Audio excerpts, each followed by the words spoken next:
The air on Halcyon Spire always tasted like recycled copper and the dusty regret of 1,000 failed dreams. It was a flavor Reed Harlow had grown accustomed to over the last 6 years, a grim seasoning to a life that had effectively ended a decade ago. Reed adjusted the seal on his respirator mask, his gloved fingers tracing the familiar scratches on the polycarbonate visor. Around him, the bowels of the refinery station groaned.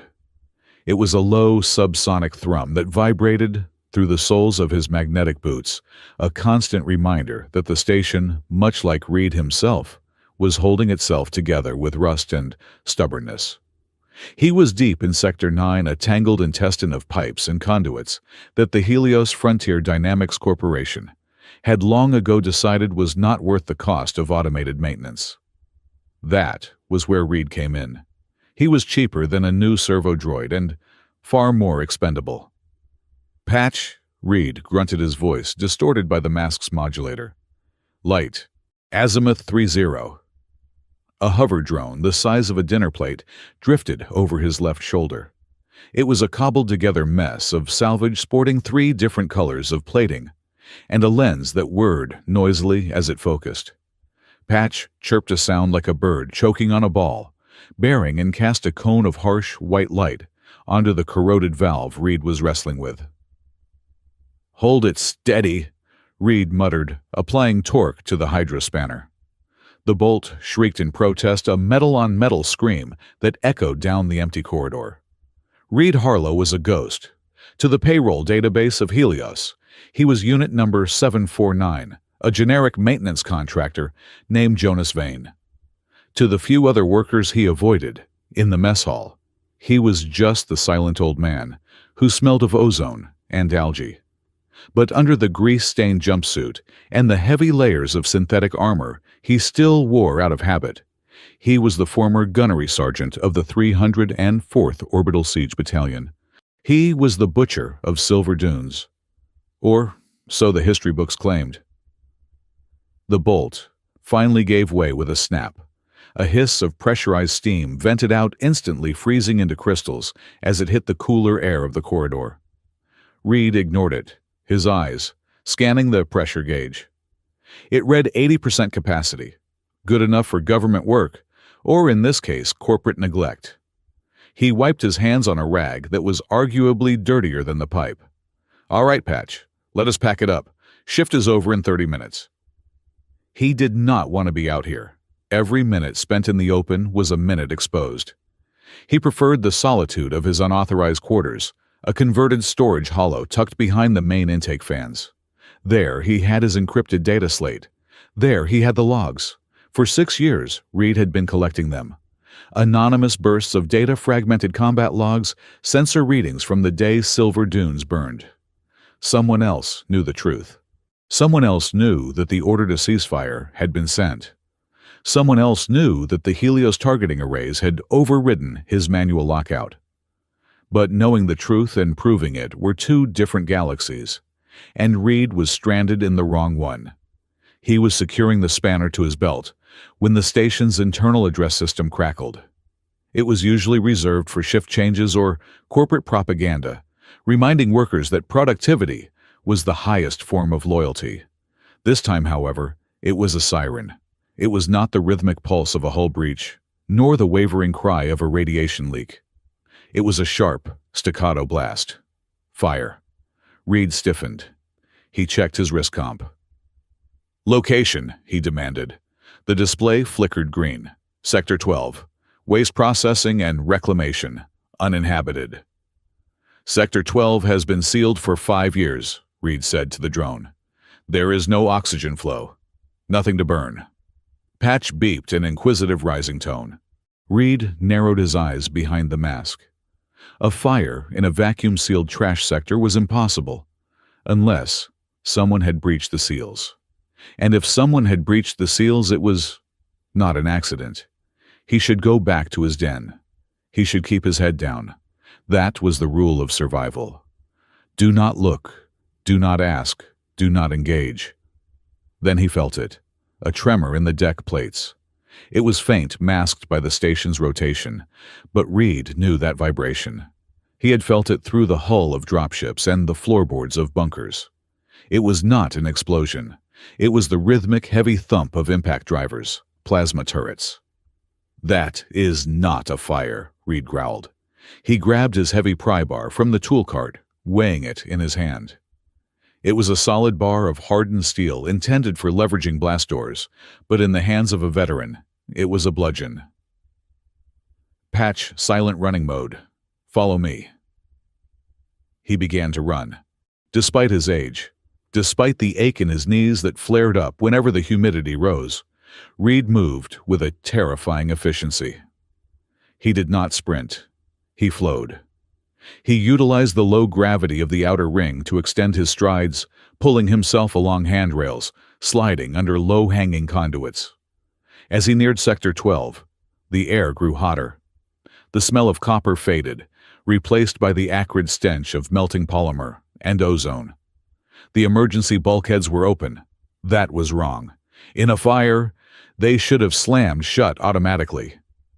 He reached the threshold of the waste processing deck. The lighting here had failed, leaving the cavernous space illuminated only by the flickering orange glow of flames licking up the walls of refuse. The heat was a physical weight. Reed crouched behind a stack of crushed shipping containers, his breath loud in his own ears. He peered around the edge. The corridor ahead was a kill zone. 2 automated sentry turrets, the kind Helios used to suppress worker riots, were deployed from the ceiling. Their targeting lasers swept the smoke-filled hallway in erratic hunting patterns. The barrels glowed cherry red. They had been firing extensively. And there was something moving down there. At the far end of the corridor, pinned behind a heap of slag, a shadow darted. It was small, too small for a worker, too fast for a droid. Reed zoomed in with his mask's optics. His breath hitched.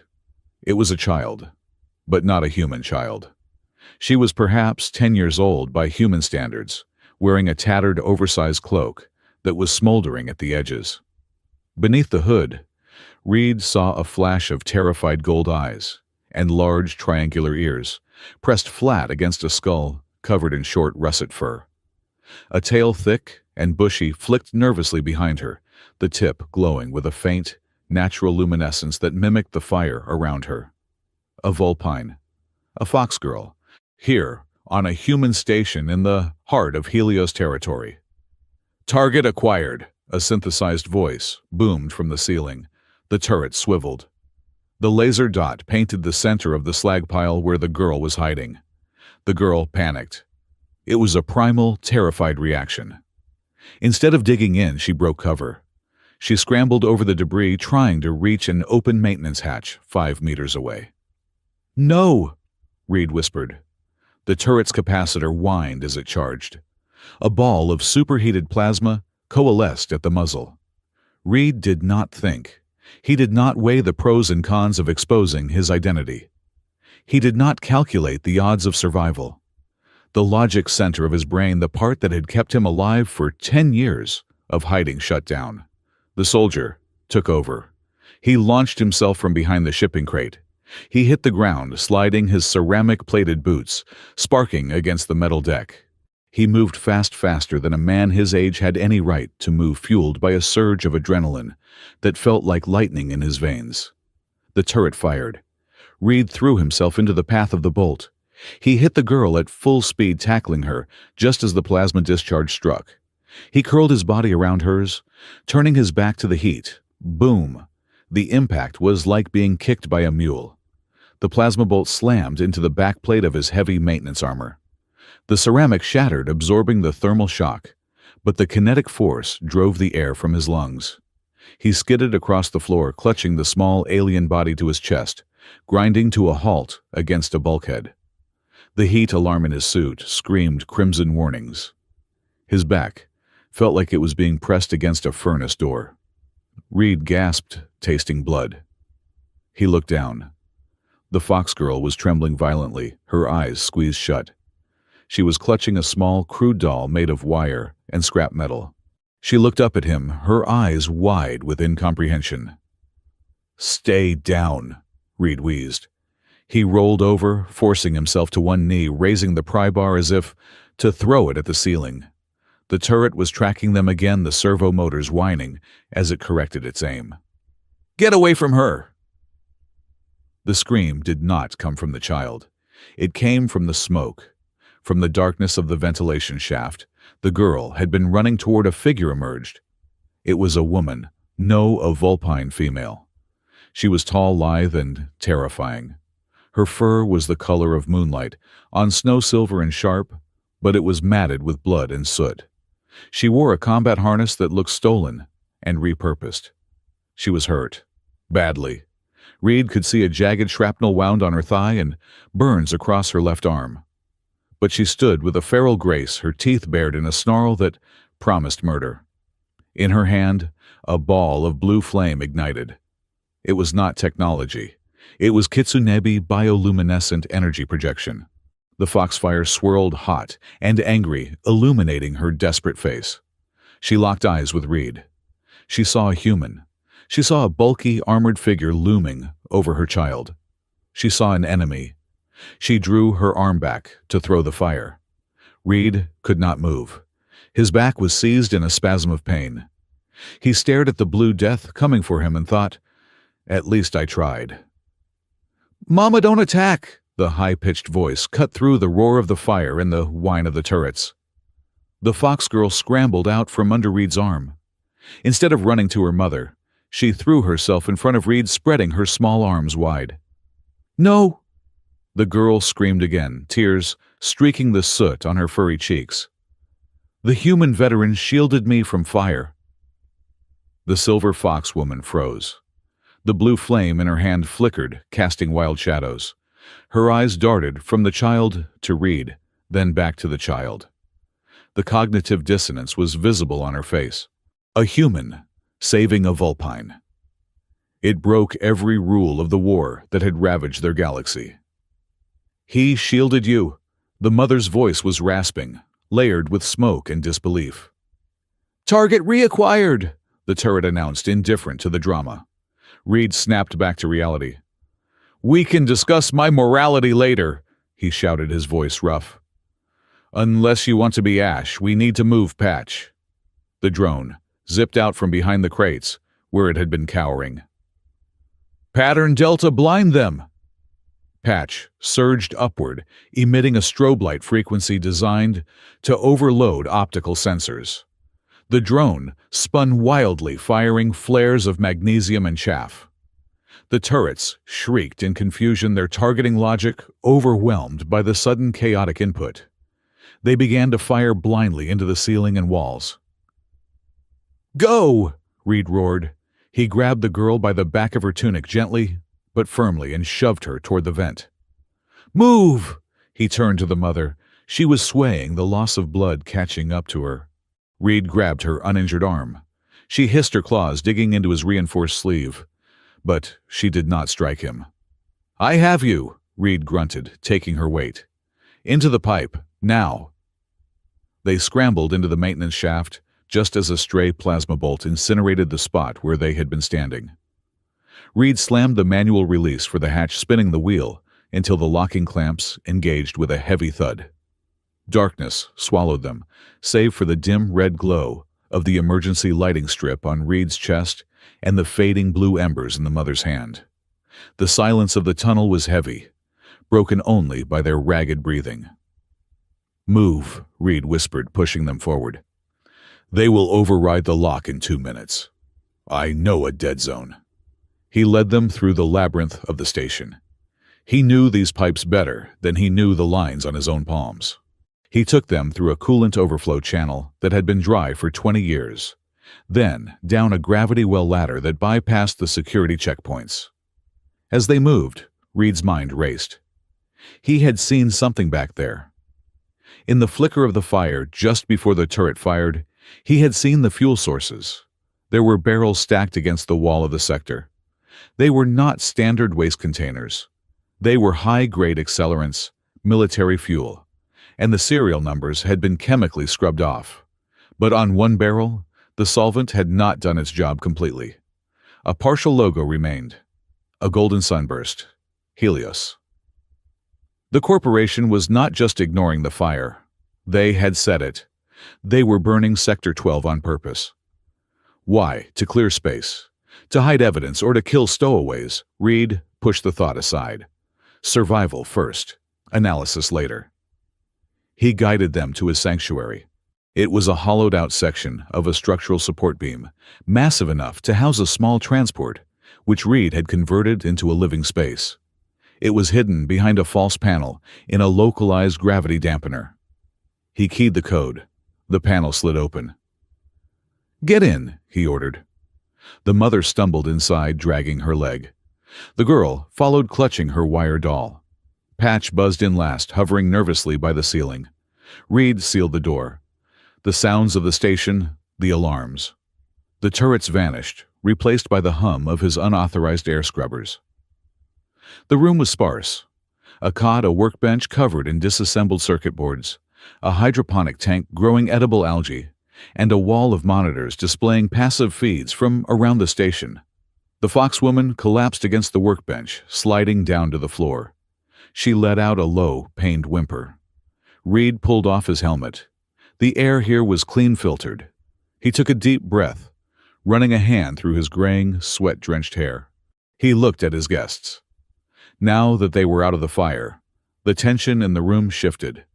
It sharpened. The mother Arya, though Reed did not know her name yet, forced herself to sit up. Her eyes were glazed with pain, but the hostility in them was undimmed. She pulled the girl, Mira, tight against her chest, her claws extending with a metallic snout. "Who are you?" Arya demanded. Her common was accented, guttural, but precise. "Why does a trash hauler move like a shock trooper?" Reed ignored the question. He turned to his medical locker.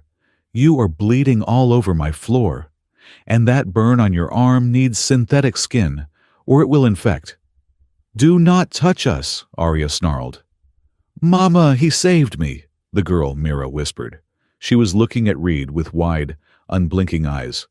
"The bad gun was going to shoot. He jumped." "Humans do nothing without a price," Arya hissed, her gaze never leaving Reed. "He wants something. A bounty." "We are fugitives." Reed grabbed a sterile pack and a bioscanner. He approached them, slowly, hands visible. "I do not want your bounty. I want you to stop bleeding so you do not die in my workshop. Dead bodies are hard to explain." He knelt, keeping a respectful distance. "Let me see the leg." Arya hesitated. She looked at her daughter, then at the blood pooling beneath her. She knew she was fading. Reluctantly, she lowered her guard just an inch. Reed moved to apply the bioscanner. As he leaned forward, the movement pulled his jumpsuit tight across his chest. The fabric was scorched and torn from the plasma impact, revealing the layer underneath. He was wearing an old thermal undersuit. It was a faded olive-drab standard military issue from the war era. Arya's eyes narrowed. She leaned forward, sniffing the air. Then her gaze locked onto his upper arm, where the jumpsuit sleeve had been burned away completely.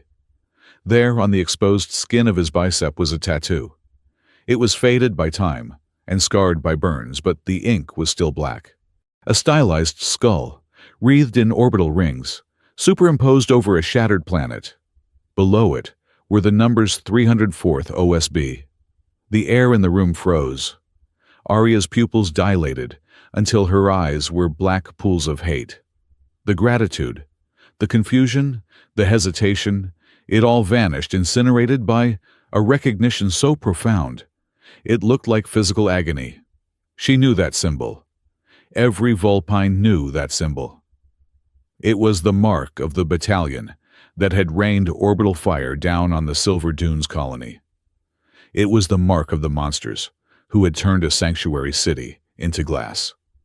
With a scream of pure rage, Arya lunged. She ignored her broken leg. She ignored the pain. She moved with the speed of a striking viper. Her hand, wreathed in reignited foxfire, slammed Reed against the metal wall. Her other hand claws, extended like razors, pressed against his jugular. "Mama!" Mira shrieked. Reed did not fight back. He let his head hit the bulkhead with a hollow thud. He looked down at the claws trembling against his throat, then up into the face of the woman who wanted to tear him apart. "Butcher!" Arya spat the word. It sounded like a curse. Human butcher. Reed looked at her, his expression tired. Infinitely tired. He did not deny it. He did not beg. He simply looked at the daughter huddled on the floor, then back to the mother. "If you are going to do it," Reed said softly, his voice devoid of fear, "make it quick. The girl should not have to watch." Arya's hand shook. The heat from her foxfire singed the hair on his cheek. The smell of burning ozone filled the small room, again choking out the clean air. Mira scrambled up, grabbing her mother's arm, pulling with all her small strength. "Mama, stop! He saved me! He is the shield!" "He is a murderer! Mira!" Arya cried, tears finally spilling over. "Look at his arm! He is one of them! He burned grandfather! He burned the dunes! He saved me today!" Mira screamed back. The words hung in the air. Past and present collided in the cramped, silent room. Reed closed his eyes. He waited for the strike. He waited for the justice he had been running from for 10 years. But the strike did not come. Slowly, agonizingly, Arya lowered her hand. The foxfire extinguished, leaving only the smell of smoke. She slumped back, her energy spent sliding down the wall until she hit the floor. She covered her face with her hands and wept, a sound of deep, crushing grief. Reed stood there for a moment, touching his throat where the claws had pricked the skin. He looked at the tattoo on his arm. It felt heavy, like lead injected under the skin. He turned to the medical kit, picked up a pain suppressant injector, and set it on the floor within Arya's reach. "Clean the wound," Reed said, his voice raspy. He walked to the other side of the room, turning his back to them, to stare at the monitors. On the screen, Sector 12 was fully engulfed in flames. "We are stuck here until the patrol shifts change. 4 hours, then you leave." "And if we kill you while you sleep?" Arya whispered, her voice muffled by her hands. Reed picked up a soldering iron and began to work on a circuit board, his hands steady as heart numb. "Then I guess I finally get what I deserve," he said. Outside the thin walls of the den, the station groaned again, a metallic beast shifting in its sleep. The fire in Sector 12 burned on, consuming the evidence of one crime, while in the dark of the maintenance tunnels, the evidence of an older, greater crime sat breathing in the shadows. Reed Harlow had saved the girl, but as he looked at the reflection of his own face in the dark monitor, he knew that saving one life did not balance the ledger of 1,000 deaths. He was a shield today, but he would always be a sword in their memories. And somewhere 2 decks up, the men who had ordered the fire were watching the same monitor, smiling as the flames turned history into ash. "Patch," Reed said quietly. "Scan the perimeter. Active sonar. If anything larger than a rat moves in the pipes, wake me." The drone beeped a mournful acknowledgement. Reed sat in the chair, listening to the weeping of the enemy mother and the soft, terrified breathing of the child he had saved. He did not sleep. He simply waited for the ghosts to come, as they always did when the lights went out. The den was less a room and more a surgical scar in the station's anatomy. Reed had carved it out of a structural void between the main coolant interchange and the gravity generator, a space that did not exist on any official blueprint of Halcyon Spire. The walls were a patchwork of stolen acoustic foam and exposed bulkhead steel, dampening the constant bone-shaking thrum of the refinery to a manageable vibration. It smelled of ozone, stale, recycled air, and the faint, earthy scent of the algae tank bubbling in the corner. To Reed, it smelled like survival. To his guests, he imagined it smelled like a cage. Reed stood by the heavy blast door he had manually welded into the frame, listening to the locking tumblers engage. 1, 2, 3 clicks. Solid. He engaged the jammer next a jury-rigged black box that scrambled local sensor sweeps. Only then did he turn around. The small space felt suffocatingly crowded. Arya Silverpelt was slumped against the base of his workbench, her breath coming in shallow, ragged hitches. Even wounded, even exhausted, she held herself with a rigid dignity that made the cramped quarters feel like a throne room she was forced to occupy. Her silver fur was matted with soot and drying blood, but her eyes, luminous amber pools with slit pupils, tracked Reed's every movement. She had positioned herself strategically, legs splayed, but body twisted, so that she formed a physical barrier between Reed and the child. Mira sat cross-legged behind the shield of her mother's body. She was shivering, clutching the wire doll, so tightly her knuckles were white under her russet fur. She looked at the room with wide, terrified curiosity, her gaze darting from the hanging tools to the flickering monitors and finally resting on Patch. The drone hovered nervously near the ceiling, its single optic lens rotating back and forth as if unsure where to look. "You are safe here," Reed said. His voice sounded too loud in the small room, rasping with the disuse of a man who spent his shifts talking only to machines. "The walls are lead-lined. Thermal scans cannot penetrate." Arya did not relax.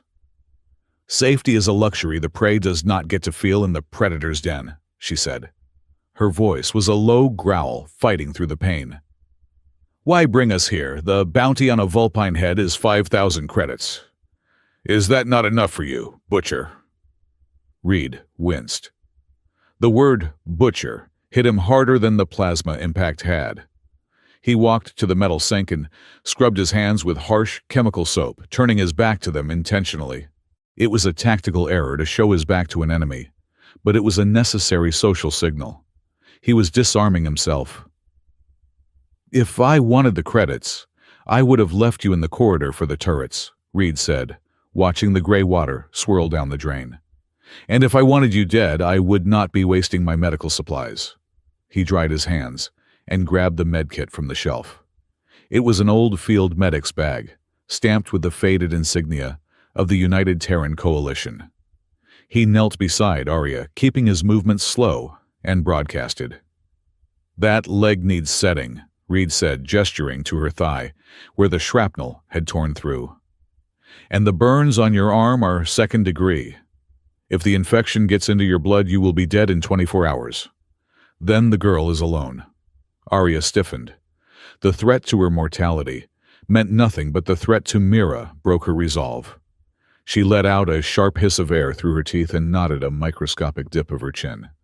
"Do not try anything," she warned.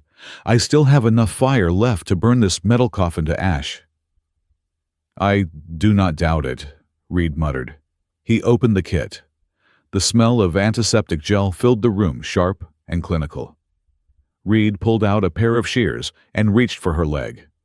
Arya flinched her claws, extending instinctively, scraping against the metal floor. "Sorry," Reed said. "I have to cut the fabric." He worked in silence. The shears snipped through the scorched combat trousers, revealing the wound. It was ugly. A jagged piece of alloy was lodged deep in the muscle, and the surrounding tissue was purple and swollen. Reed's hands, usually shaking with the tremors of age and nerve damage, became steady. His mind slipped into the old rhythm: assess, sterilize, extract, repair. It was a language he spoke better than he spoke to people. He applied a local anesthetic patch. "This will sting," he said. Arya bit her lip, suppressing a cry as the chemicals took hold. "You have done this before," she observed, watching his fingers move with practiced efficiency. "Not on machines, on flesh." "I was a soldier for 20 years, Reed said, focusing on the wound. He clamped the forceps onto the shrapnel. "Hold her hand, Mira." The girl scrambled forward, grabbing her mother's uninjured hand. Mira looked at Reed, her eyes huge. "Are you going to hurt her, Mr. Human?" "Just for a second," Reed said. "And my name is Reed." He pulled. The metal slid out with a wet sucking sound. Arya arched her back, a guttural keen escaping her throat, her grip on Mira's hand tightening until the girl whimpered. Reed immediately pressed a clotting sponge into the wound, followed by a layer of biofoam that sizzled as it sealed the tissue. "Breathe," Reed commanded softly. "It is done." He moved to her arm next. The burns were nasty, angry red streaks where the plasma heat had cooked the fur and skin. He applied a cooling gel. As he wrapped the bandage, his fingers brushed against the soft silver fur of her forearm. It was a strange sensation. For 10 years, the only things Reed had touched were cold metal, rough pipes, and the smooth plastic of his datapad. The warmth of a living being, even an alien one, sent a jolt through him. Arya pulled her arm back sharply as soon as the clip was secured. She stared at the tattoo on his bicep again, the skull and the shattered planet. "The 304th," she whispered. The venom was gone, replaced by a hollow, haunting sadness. "My brother died at Silver Dunes. He was a musician. He never held a gun." Reed packed the medical kit away. He did not look at her.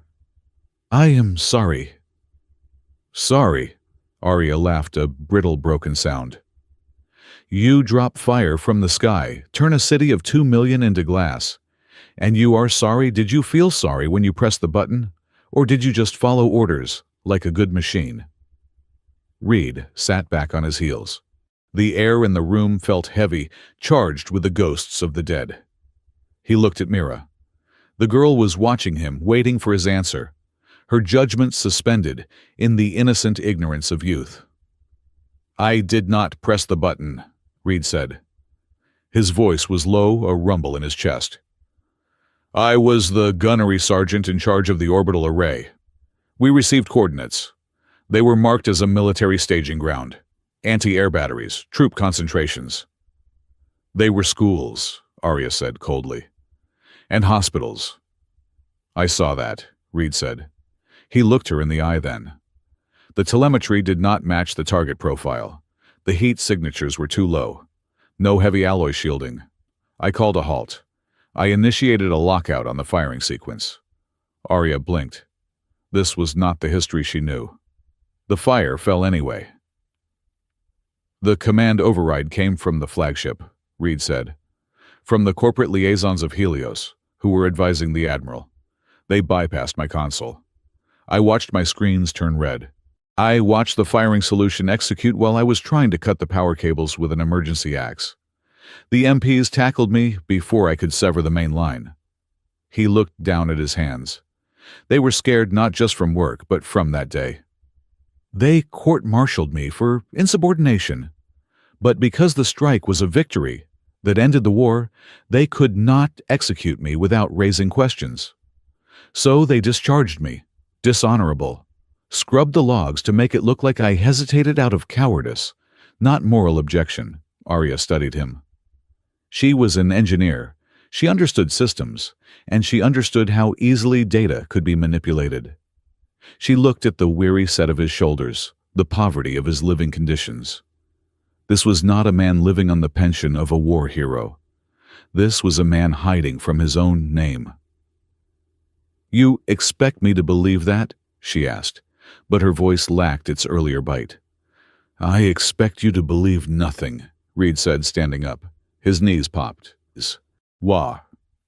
Belief is dangerous. Data is the truth. That is why you are here, is it not? You did not sneak onto a derelict refinery just to see the view."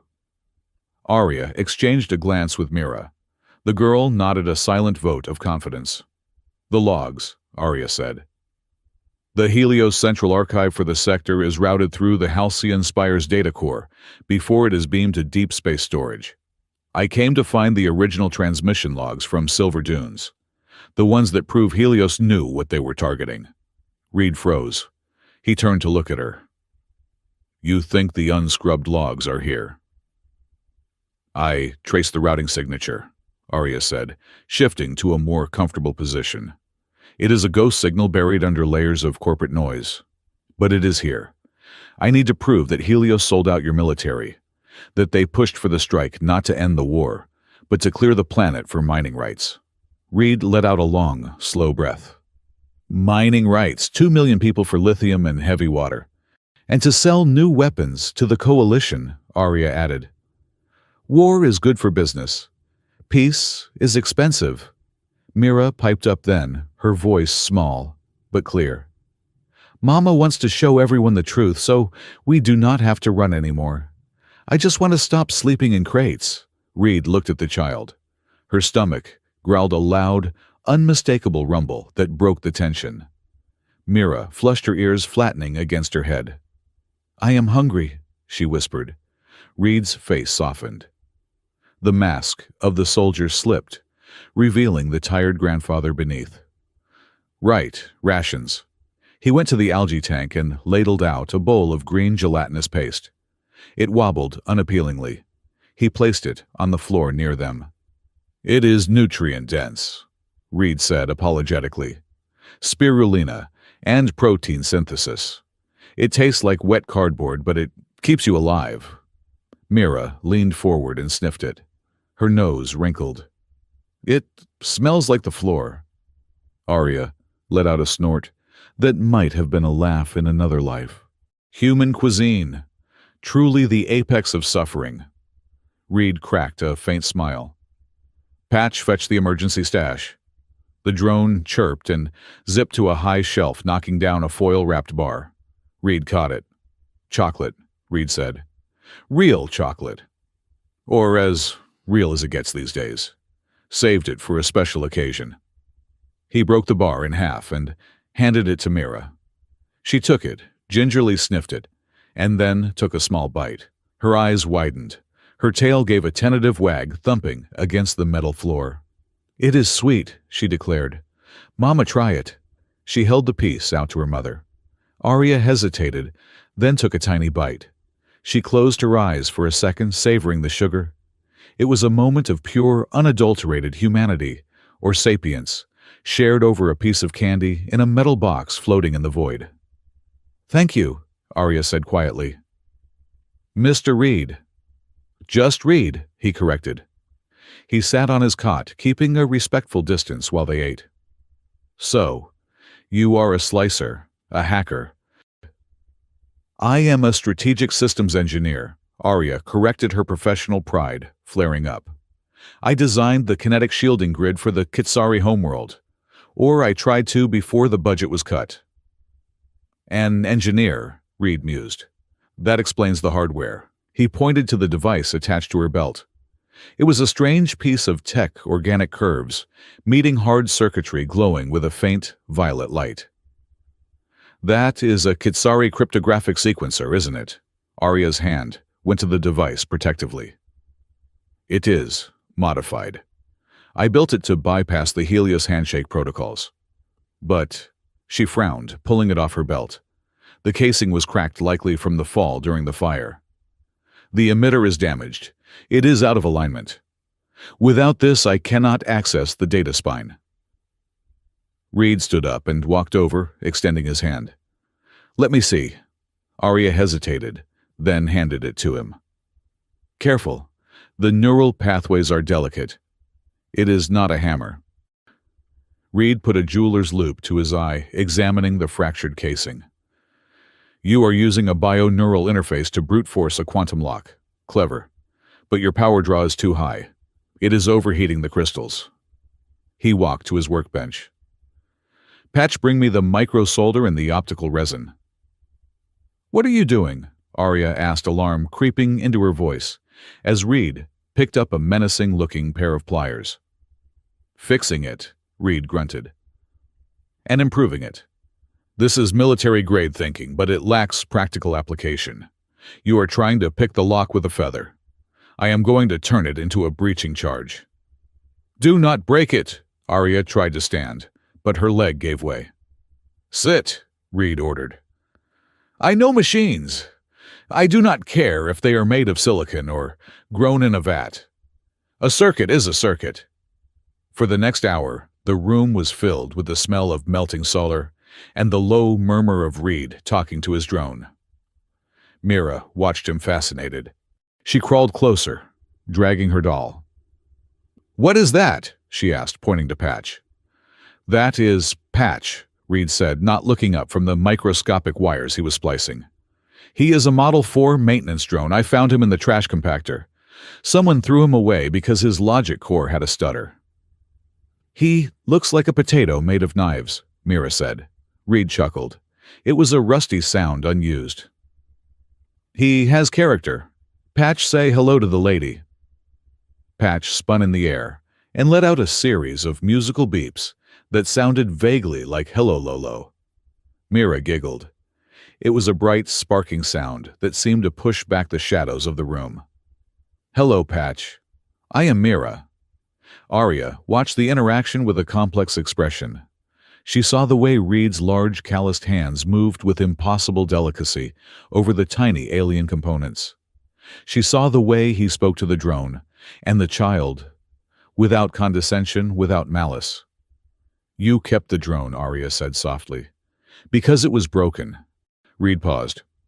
I kept it because it still worked. It just needed someone to bypass the bad code. He looked up at her. We are all just trying to function with bad code, Arya. He snapped the casing of the sequencer back together. It hummed to life, the violet light, stabilizing into a steady, throbbing pulse. Here, Reed said, tossing it gently to her. I bypassed the safety limiters and rerouted the heatsink through the external casing. It will run hot, but it will crack a Helios firewall in 10 seconds flat. Just do not hold it with your bare hand when it cycles. Arya caught the device. She ran a diagnostic thumb swipe across the surface. Her eyes widened. Efficiency increase of 40%. The signal variance is null. She looked at him with newfound respect. You possess an intuitive understanding of nonlinear architecture. I hid it until it works, Reed shrugged. Human engineering. It is impressive, Arya admitted. For a brute. I will take the compliment. Reed stood up and stretched. Now the question is, what do we do with it? We cannot go to the data spine. The station is on high alert. The security teams will be sweeping sector by sector. Arya's face hardened. We have to try. If I leave without that data, the trip was for nothing. My people continue to be blamed for starting the war, and Helios continues to profit. And if you die, Reed countered, Mira becomes a ward of the state. Or worse. I know, Arya snapped. Do you think I do not know that every moment is a gamble? Let us see what we are dealing with first, Reed said. I can use your device to piggyback on the station's internal comms. If we can find out where the patrols are, we might find a route. He took the device back and plugged it into his wall of monitors. The screens flickered, static washing over them. Patch interface with the sequencer. Decrypt the security band. The drone jacked a cable into the device. The screens cleared. Instead of the visual feeds of corridors, the main monitor displayed a scrolling wall of text. It was a high-level command log. That is not a security patrol schedule, Arya said, leaning forward, squinting at the human text. That is a maintenance manifest. Reed read the lines, his blood turning to ice. No, it is not maintenance. He pointed to a line of code highlighted in red. Priority. Order 99 Alpha. Structural integrity, compromise. Sectors 10 through 40. What does that mean? Mira asked, sensing the fear in the adults. Sector 12 was just the test, Reed whispered. They are not just burning trash. He typed furiously on his keyboard, bringing up the station schematics. Look, they are disabling the magnetic containment fields on the main fusion drive. And here they are overriding the pressure valves on the volatile gas storage. Arya gasped. If those mix... It will not be a fire, Reed said grimly. It will be a kinetic event. An explosion large enough to shear the entire lower habitation ring off the station. The lower ring. Mira stood up, her doll dropping to the floor. That is where the refugees live. That is where Mr. Horg and the other families are. Thousands of people, Arya said, horror dawning on her face. Why destroy their own station? Reed scrolled down to the authorization signature at the bottom of the command. Authorized by Decade. CEO Helios Frontier Dynamics. Reason catastrophic industrial accident. Total asset liquidation. Insurance. Claim 445B. Because the station is old, Reed said, his voice shaking with rage. Because maintaining it costs more than the insurance payout. And because, he looked at Arya. Because if they blow the station, the data core is vaporized. Your evidence, the proof of Silver Dunes. It all disappears in a ball of nuclear fire. They are killing 5,000 people to balance a spreadsheet, Arya whispered, her ears flattened. Monsters. You are a species of monsters. Not all of us, Reed said. He grabbed his helmet. Not tonight. What are you doing? Arya asked. We cannot just hide, Reed said. He checked the charge on his pry bar. The ignition sequence is set for 6 hours from now. That is when the shift change happens, when the corridors are most crowded. We have to stop it, Mira said. She walked up to Reed and grabbed his hand. Her small, furry paw was swallowed by his gloved fingers. Mr. Reed, we have to save them, like you saved me. Reed looked down at the girl. He looked at the mother, who was struggling to stand pain, written on her face but fire burning in her eyes. He looked at the tattoo on his arm, the symbol of his failure. For 10 years he had been a ghost, a dead man haunting a dying machine. He had collected logs, hoping that someday someone else would bring justice. He had waited for a hero. But there were no heroes on Halcyon Spire. There was just a broken soldier, a wounded mother, and a child who believed in them. We are going to the data spine, Reed said. We are going to steal that log, and then we are going to jam the signal before they can detonate the drive. I cannot walk fast, Arya admitted, frustration bitter in her voice. Then I will carry you, Reed said. Patch combat protocols. No more silent running. The drone beeped a sharp, aggressive tone and extended a small arc welder arm that crackled with electricity. This is a bad plan, Arya said, a faint smile touching her lips. The odds are negligible. Never tell a soldier the odds, Reed said, unlocking the blast door. It just annoys us. He turned to Mira. Stay close to me. If I say duck, you duck. If I say run, you run. Understand? Yes, Mr. Reed. Mira said, her tail puffing up. I am ready. Reed opened the door. The dark, humid air of the tunnels rushed in to meet them. It smelled of grease and impending death. Let us go start a war, Reed said. He stepped out into the dark, no longer a maintenance worker, no longer a ghost. He was Sergeant Reed Harlow again, and this time he was not going to let the order stand. As they moved into the shadows, the lights of the station flickered overhead, a Morse code of dying systems calling out for salvation. Reed adjusted his grip on the pry bar. He hoped it would be enough. He hoped he would be enough. The hunt was on, but this time the prey had teeth. The humidity in the service tunnels had risen to a point where the air felt less like oxygen and more like a warm, wet towel pressed against the face. Reed Harlow adjusted the strap of his respirator, which hung loose around his neck, now that they were in the filtered zones, but the habit of checking his gear was a hard one to break. They stood at a junction of 3 pipes, a rust-colored crossroads in the bowels of Halcyon Spire. To the left lay the path to the thermal exhaust ports, a route that would take them toward the fusion drive assembly. To the right was the ascent toward the data spine, the central nervous system of the station. The argument had been going on for 5 minutes, conducted in fierce whispers that echoed off the damp metal walls.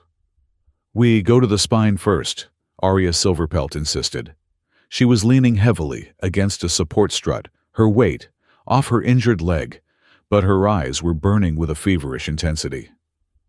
The data is the priority. If we stop the explosion but fail to secure the logs, Helios just tries again next week.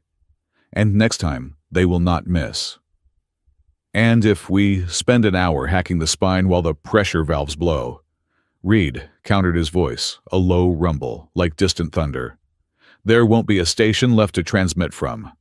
We secure the volatile storage first. We stop the bomb. The bomb is a symptom. Arya snapped her tail, twitching with agitation. The lie is the disease. I came here for the truth about Silver Dunes. I did not come to play volunteer fireman for a human corporation. Reed stepped closer, his shadow looming over her. There are 5,000 people in the lower ring, Arya. Refugees. People like you and Mira. If that drive goes critical, they vaporize in less than 3 seconds. Is your data worth their ashes? Arya bared her teeth. It was not a threat, but a grimace of pain and frustration. Do not lecture me on the cost of lives, soldier. My people are already ash because of men like you who followed orders instead of seeking truth. The impasse was solid. 2 lifetimes of trauma colliding in a dark hallway, neither willing to yield ground. Reed was thinking tactically, save the lives immediately at risk. Arya was thinking strategically, destroying the enemy's ability to hide. Both were right, and that made it impossible.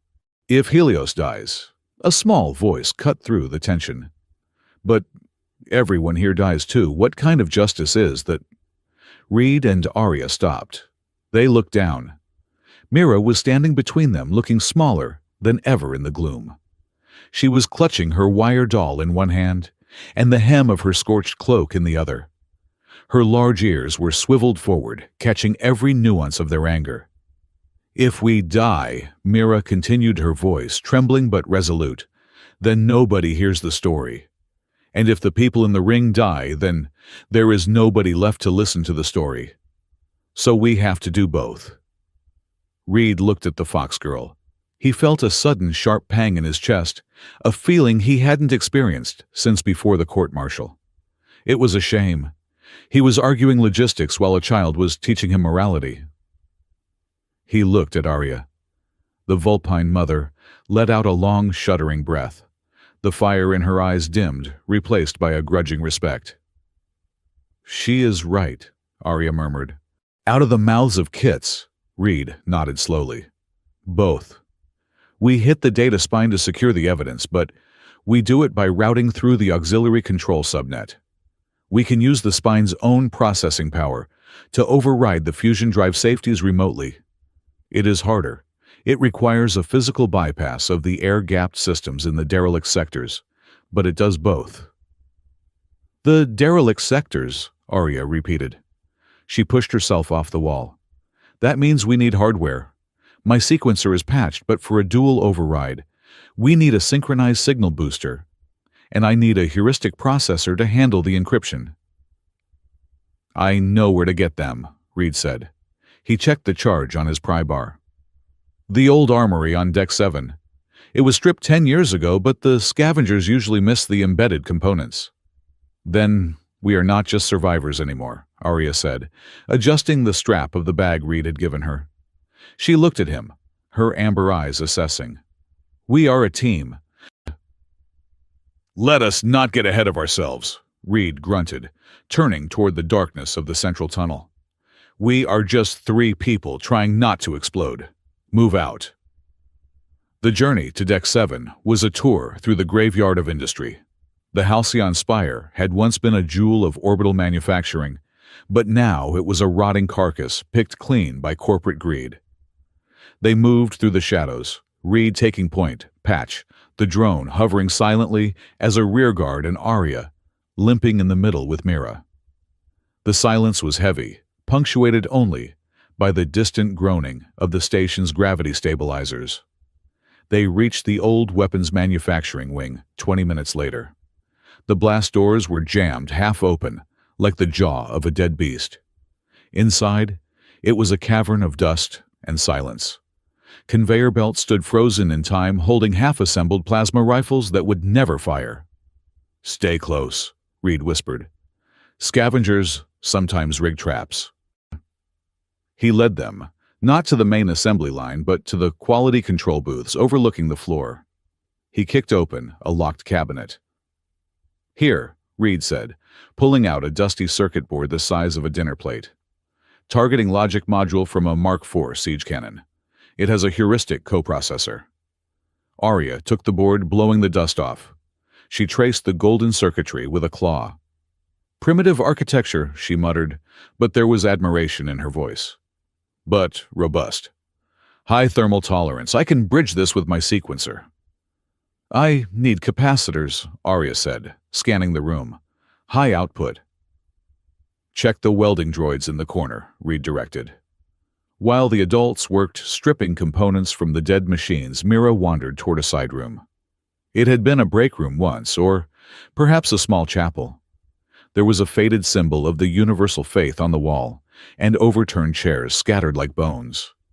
In the corner, something moved. Mira froze. Mr. Reed, she whispered. Reed was there, in a heartbeat moving with that terrifying speed that belied his age.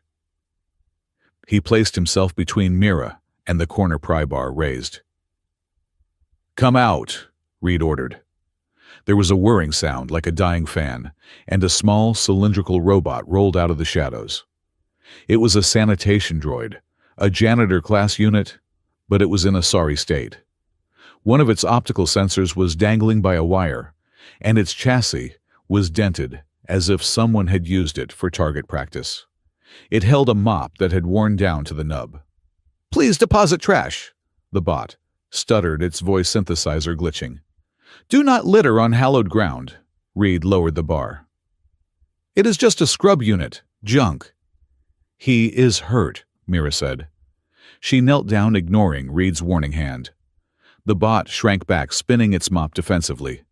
No, no, Mira cooed, reaching into her pocket. She pulled out a small piece of scrap metal she had picked up earlier. Look, it is okay. She looked up at Reed. Can we fix him? Like you fixed Patch. Reed sighed. Mira, we are on a mission to save the station. We do not have time to repair a trash can on wheels. But he can help, Mira insisted. He knows the tunnels. Janitors go everywhere, right? Even places people don't go. Arya looked up from the circuit board she was modifying. The girl has a point. Sanitation droids have access codes to the waste disposal chutes. Those chutes run parallel to the data spine cooling vents. Reed looked at the pathetic robot, then at the hopeful face of the fox girl. He groaned, a long, suffering sound that rumbled in his chest. Fine, Reed grumbled. He knelt beside the bot. Hold him steady. If he tries to mop my face, I will scrape him. Reed pulled a multi-tool from his belt. With a few deft movements, he popped the droid's maintenance panel. Logic core is fragmented. Power coupling is loose. He twisted a wire, bypassed a blown fuse, and reseated the optical sensor. Rebooting, Reed muttered. The bot shuddered. Its eye lit up a solid, healthy blue. It spun its wheels, did a little circle, and looked at Reed. Sanitation Unit 734 online, it chirped clearly. Dirt detected. Excessive dirt detected. It pointed a manipulator arm at Reed's muddy boots. Do not push your luck, Sparky, Reed warned. I am calling him Scrub, Mira declared, patting the droid's metal dome. Scrub, the droid repeated. Designation accepted. Awaiting orders, small organic. We need a path to the data spine, Reed said to the bot. Through the ventilation or waste subsystems. Avoid security patrols. Accessing custodial maps, Scrub word. Route calculated, follow the path of least hygiene. Reed stood up, wiping grease on his trousers. He caught Arya watching him. Her expression was unreadable, soft around the edges. You have a habit of picking up strays, Arya said quietly, as they gathered their loot. I just hate seeing good machinery go to waste, Reed deflected. Is that what we are? Arya asked, gesturing to herself and Mira. Machinery, Reed looked at her. The bandages he had applied were holding, but she was pale. No, he said. Machines are easy to fix. You are complicated. Complicated is better than broken, she replied. They moved deeper into the station, following the little janitor bot as it navigated a maze of service catwalks. The air grew colder here, closer to the outer hull. To pass the time and, perhaps, to drown out the fear of what lay ahead, they talked. It started as tactical coordination, but drifted inevitably into the past. "You said you were court-martialed," Arya said. She was walking with a makeshift cane Reed had fashioned from a pipe. "For refusing to fire."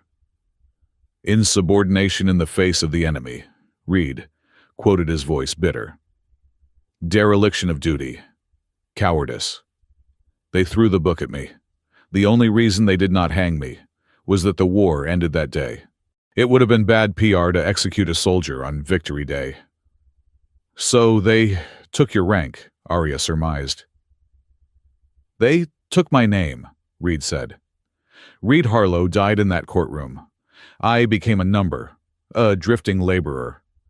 I came to Edris because it is the ass end of the galaxy. Nobody looks for heroes or cowards here." "We were in the camps," Arya said, her voice distant. "After the dunes burned. The Coalition put us in processing centers. They said it was for our protection. But the fences faced inward," Reed winced. He knew about the camps. Everyone knew, and everyone pretended they didn't. "They tested us," Arya continued.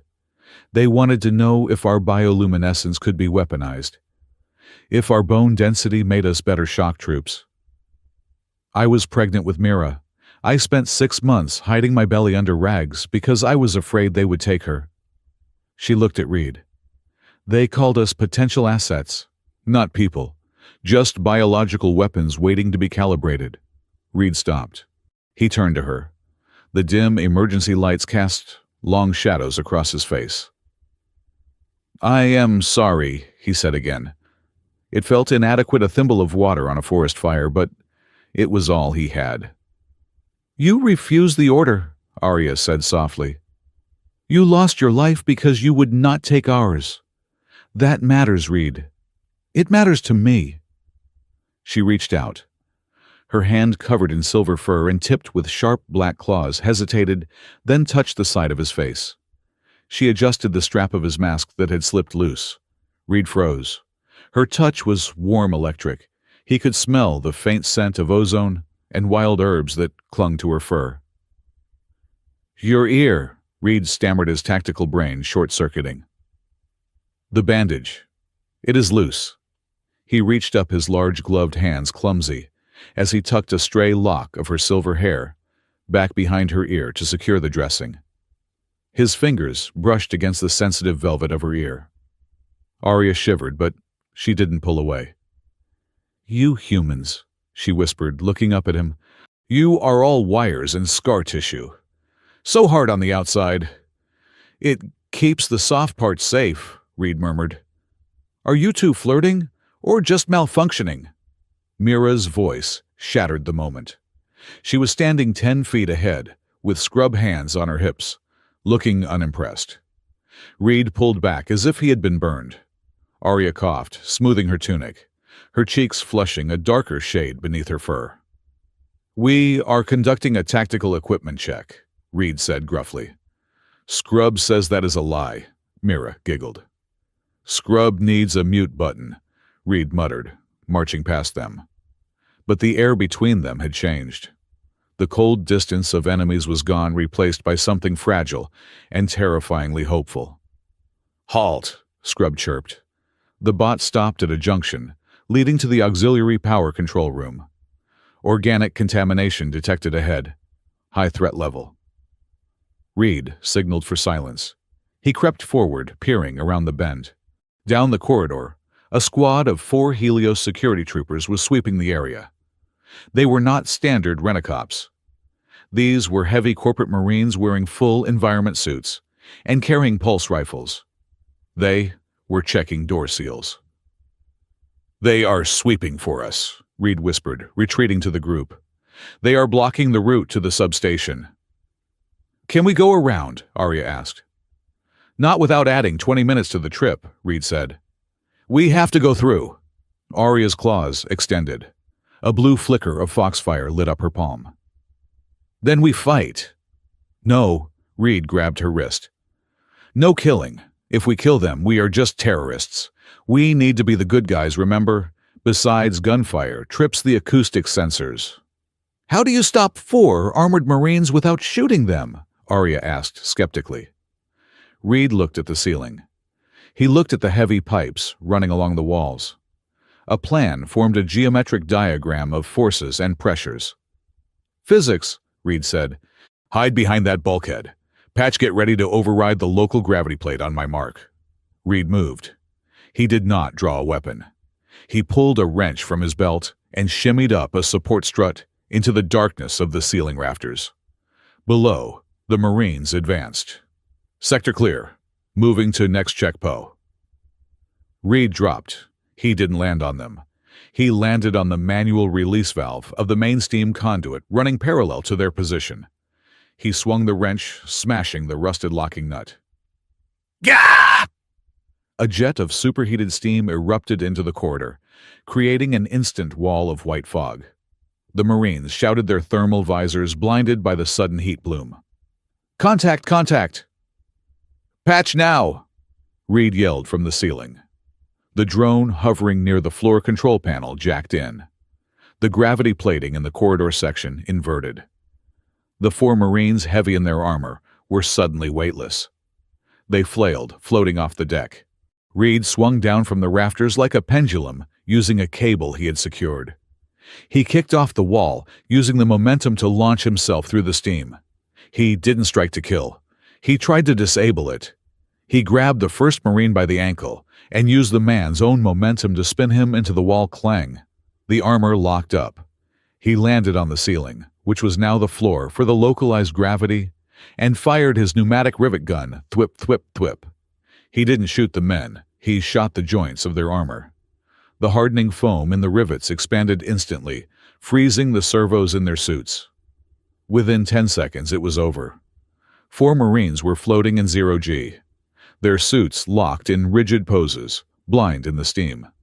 They were alive, unhurt, but completely immobilized. Reed dropped back to the floor as Patch normalized the gravity. The Marines crashed down with a heavy clatter of useless armor. Reed walked over to the squad leader, pulled the comms unit from the man's helmet, and crushed it under his boot.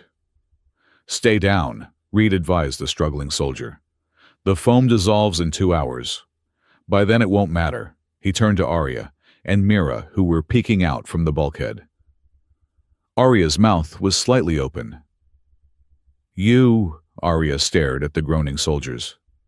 You neutralized a heavy squad in 15 seconds, and you did not draw blood. Soldiers, follow orders, Reed said, adjusting his harness. They are just paychecks, Arya. They are not the enemy. The enemy is the one signing the checks. Arya looked at the butcher of Silver Dunes. She saw the precision, the discipline, and the mercy.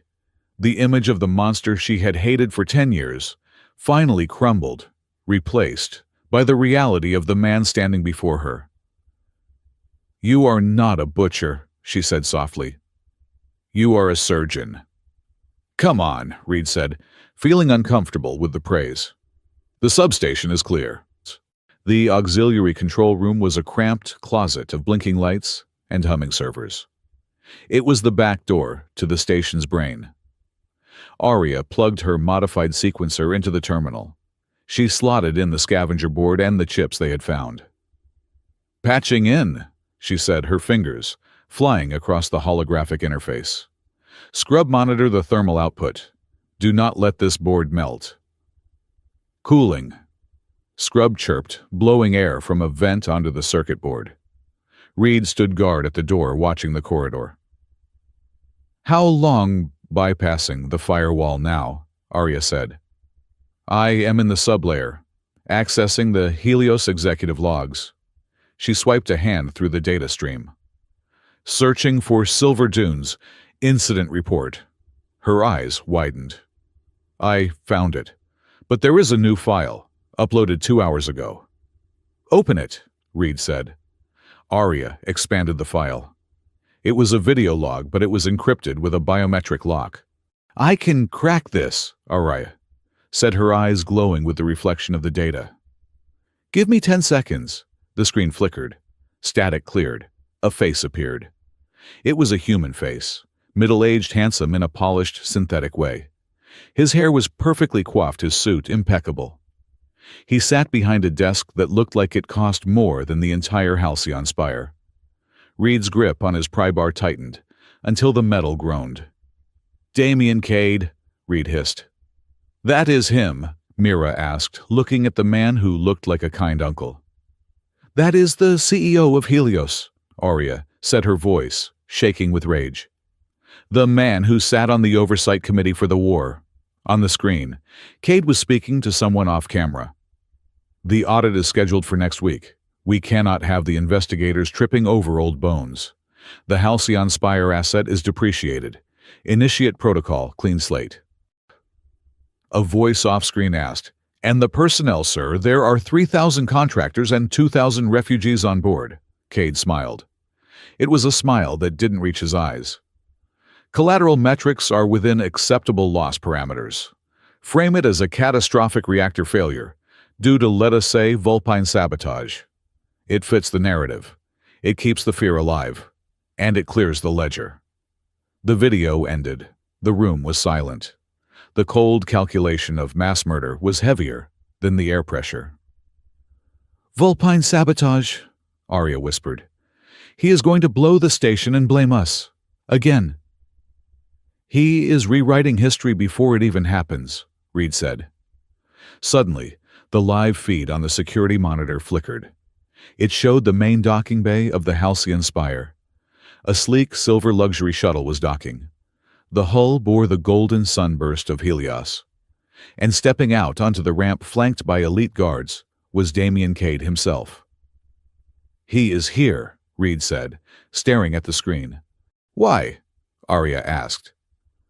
"Why come to a station he is about to destroy?" "Ego," Reed said. "He wants to watch. He wants to be here, to manage the crisis personally, to look like the grieving leader while the station burns behind him. It sells the lie better if he is on the ground." Reed looked at Arya. He looked at the timestamp on the detonation sequence. 1 hour remaining. A dark, dangerous clarity settled over him. "Change of plan," Reed said. "We are not stopping the explosion," Mira asked, worried. "We are," Reed said. "But we are not just going to save the station and run away. Cade is here." He walked right into the crime scene. He looked at Arya. "Can you patch this terminal into the station-wide broadcast system, not just the speakers? The hollows, the external comms buoys, everything." Arya looked at the schematic. She smiled, a slow, predatory baring of fangs. "The data spine connects to the interstellar relay. If I bridge the connection, I can broadcast to every ship station and news outlet in the sector." "Good," Reed said. He picked up his helmet and checked the seal. "We are not just going to steal the evidence," Reed said. "We are going to put Damien Cade on trial, live, tonight." "He has an army," Arya warned. "And we have a janitor bot and a pry bar." Reed looked at the team. A crippled veteran, a wounded mother, a child, a drone, and a trash can. "He has an army," Reed agreed. "But he thinks he has already won. That is his weakness." He opened the door. "Let us go make him choke on the truth." As they stepped out, the station shuddered again. The fusion drive was destabilizing. The clock was ticking. But for the first time in 10 years, Reed Harlow wasn't running away from the fire. He was walking into it, and this time, he wasn't alone. The announcement echoed through the hollow bones of Halcyon Spire, a synthetic voice devoid of empathy, bouncing off the rusted bulkheads and down the long, oil-stained corridors. "Attention, all personnel. Technical anomaly detected in Sector 4. Mandatory relocation protocols are now in effect. Please proceed to the designated assembly points immediately. This is for your safety. Helios Frontier Dynamics thanks you for your cooperation." Reed Harlow adjusted the strap of his respirator, his eyes narrowing as he watched the monitor mounted on the wall of the service tunnel. The feed showed the lower levels, the habitation ring where the contract laborers and refugees lived. They were not being moved to the hangars. The security teams, dressed in riot gear that gleamed under the harsh halogen lights, were herding the crowds deeper into the station, toward the structural weak points near the primary fusion drive. "They are not evacuating them," Reed said, his voice a low growl that vibrated in his chest. "They are consolidating the biomass." Arya Silverpelt stood beside him, leaning heavily on the makeshift cane Reed had fashioned. Her silver ears were flattened against her skull, twitching with every distant thud of heavy boots. "They are moving them to the blast zone," she whispered, "to make sure there are no survivors to contradict the story."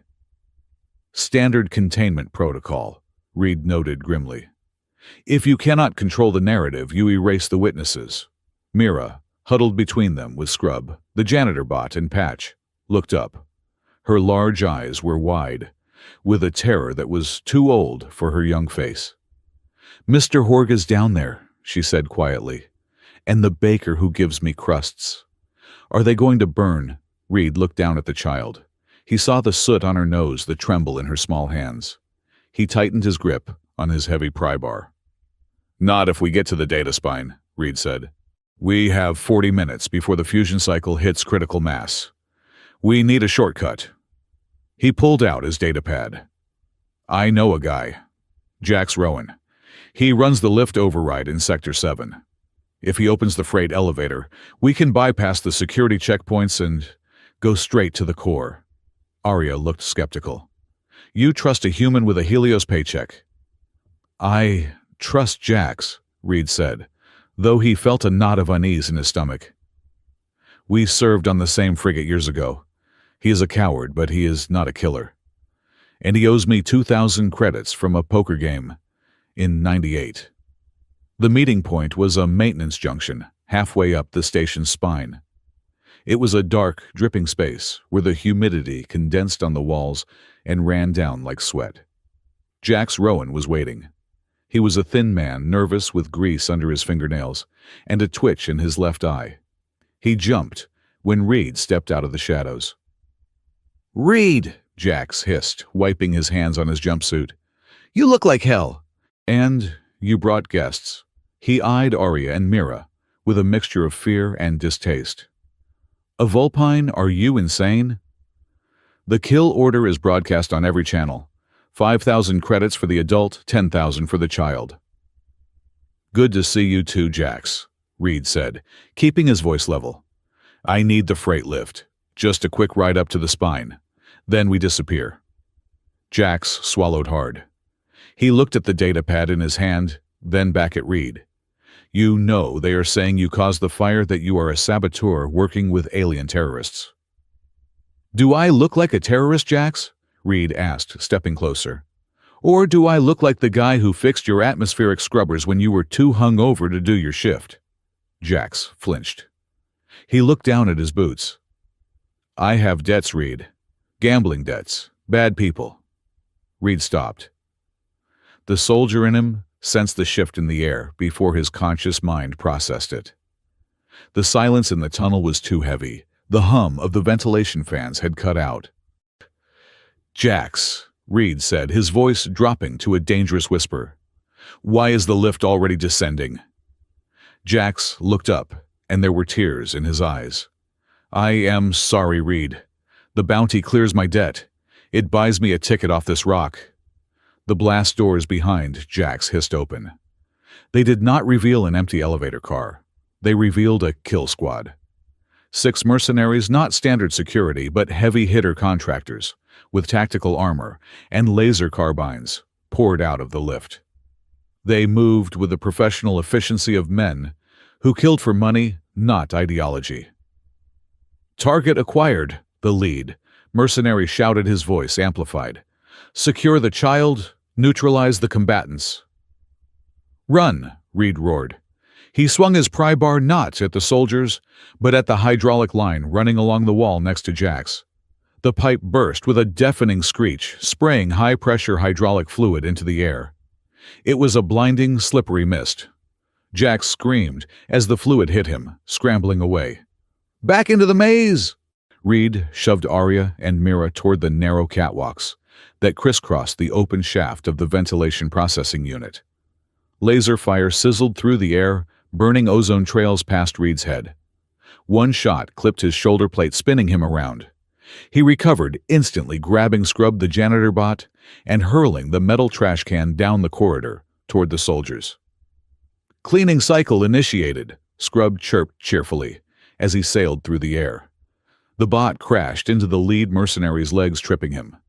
It was a momentary distraction, but it bought them 3 seconds. Reed ushered Arya and Mira onto the catwalk. It was a precarious metal grating suspended over a drop of 300 meters into the grinding machinery of the recycling pit.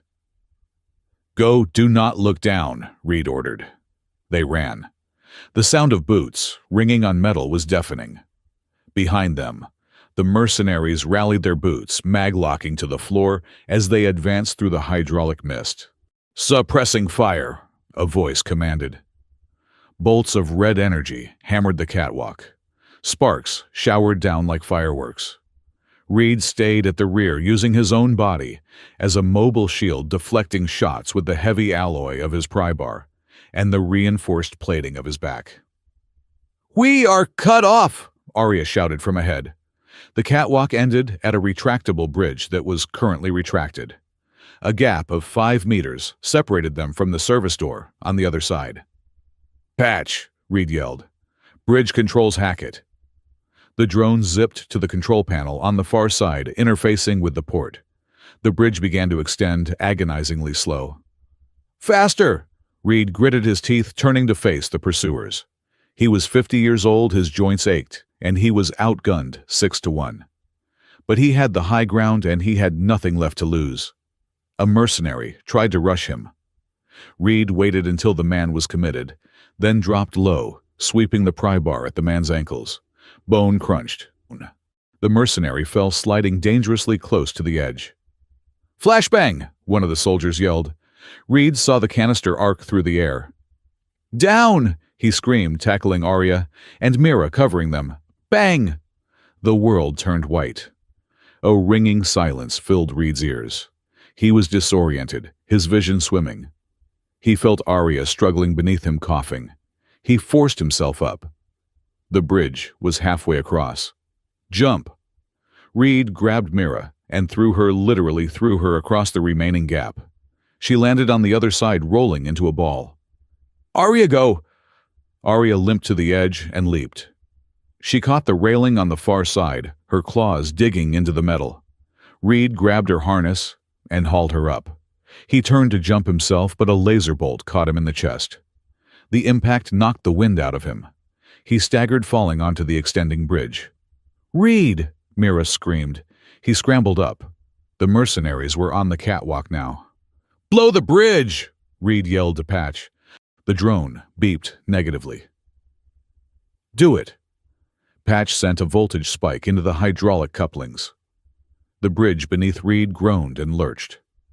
He sprinted the last few meters, diving onto the platform, just as the walkway behind him sheared off, plunging into the darkness below, taking 2 mercenaries with it.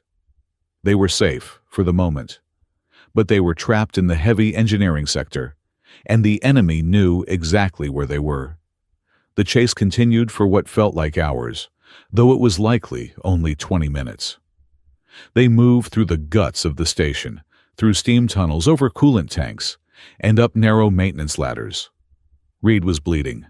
A piece of shrapnel from the bridge explosion had lodged in his side just below the ribs. He pressed a hand against it, his glove coming away sticky and dark, but he said nothing. They reached a large open chamber, the thermal exchange gallery. It was a forest of massive vertical pipes hissing with steam. Catwalks threaded through the pipes like spiderwebs. "We are close to the spine," Reed wheezed. "Just across this gallery." "Contact front," Arya hissed. A second team of mercenaries had flanked them. They emerged from the doors ahead, blocking the exit. And behind them, the remnants of the first squad were catching up. They were pinned. "Cover!" Reed shoved Arya and Mira behind a thick coolant pipe. Laser fire erupted from both sides, the air filled with the smell of burning metal and ozone. "Give us the girl," the mercenary captain shouted, "and we will make your deaths quick." "Go to hell," Reed shouted back, firing his rivet gun blindly around the corner. It was a useless gesture. The rivets bounced harmlessly off military-grade armor. Mira was crying, huddled in a ball. "I am scared, Mr. Reed, I am scared." "It is okay, kid," Reed said, though he knew it was a lie. "I got you." Then chaos struck. A mercenary on the upper gantry took a shot. He wasn't aiming for Reed. He was aiming for the pipe to flush them out with steam. His aim was poor. The bolt ricocheted off the pipe and grazed Mira's shoulder. It was not a lethal hit. It was a burn, a painful, searing line across her arm. But for a terrified child of a species reactive to emotion, it was the catalyst. Mira screamed. It was a sound that transcended vocal cords, a psychic shriek of pure panic. And with the scream came the fire. Foxfire was not just combustion. It was emotional energy made physical. Triggered by pain and fear, Mira's latent abilities exploded. A sphere of blue and violet flame erupted from her small body, expanding outward with the force of a shockwave. "Mira, no!" Arya yelled, shielding her eyes. The fire was wild, uncontrolled. It swirled around the girl, a vortex of heat that melted the grating of the floor. The mercenaries stopped firing. They stared at the phenomenon. "Target creates a high-value energy signature." The captain's voice crackled over the intercom, loud and clear in the sudden silence. "Secure the asset. The Foxchild is the key. Do not damage the merchandise." Reed saw a mercenary raising a stun net launcher. He did not hesitate. He grabbed his heavy fire-resistant maintenance coat, the one he had worn for 6 years in the freezing dark, and threw it over his head. He dove into the blue inferno. The heat was intense. It bypassed his thermal undersuit, blistering his skin. But he pushed through. He reached the center of the storm, where Mira was curled up, screaming. "I have you," Reed roared over the roar of the flames.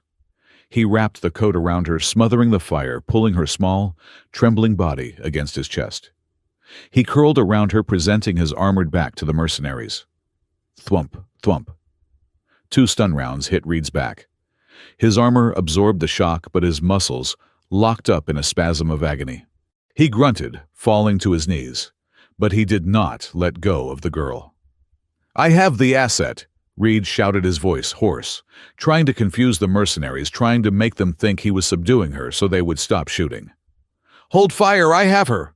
From across the gantry, through the smoke and the fading blue light, Arya heard him. She heard the mercenary captain say, "The Foxchild is the key." She saw Reed wrap her daughter in a bag. She heard Reed shout, "I have the asset!" The world tilted on its axis. The trauma of 10 years, the camps, the experiments, the humans, who smiled while they locked the cages, came crashing down on Arya. She saw the scene, not as a rescue, but as a capture. The Butcher of Silver Dunes had finally claimed his prize. "No!" Arya shrieked. Her eyes turned a solid, glowing white. The fur on her neck stood straight up. She ignored her broken leg. She ignored the guns pointed at her. She moved with the desperate, insane speed of a mother whose worst nightmare had just manifested. She leaped over the pipe. She didn't attack the mercenaries. She attacked Reed. She slammed into him, knocking him flat. Her claws tore through the back of his thermal suit.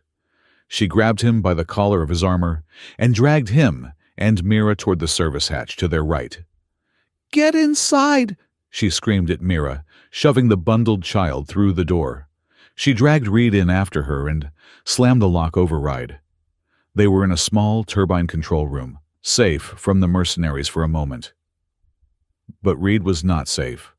Arya threw him against a bank of servers.